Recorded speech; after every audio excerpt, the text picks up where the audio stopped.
Hello everyone, I'm Labo John Paul de la Cruz from the section of 4CYB01, and now I'm going to show you the ballistic room of the Philippine College of Criminology.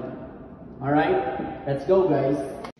In this part of the room we can see the every other kinds of ammunition and guns, those pistols and gunners and other parts of it.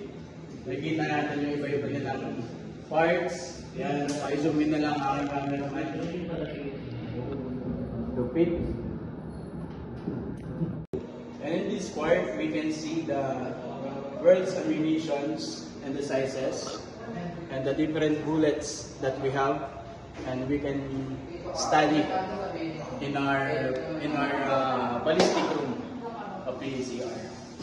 And this part, those are the laboratory safety rules.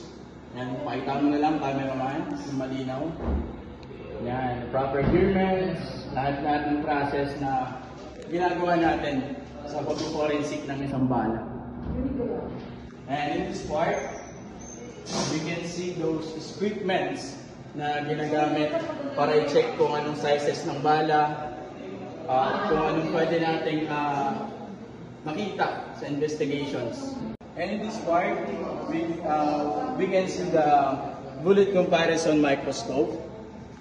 This is the vintage one na ginagamit nung panahon pa ng mga pangkopo. Tapos ito ngayon, yung medyo modern. Meron na siyang telescope. Kaya tawag pa niya comparison microscope model. Yeah. The last question, how will these skills help you in your criminology journey and future career?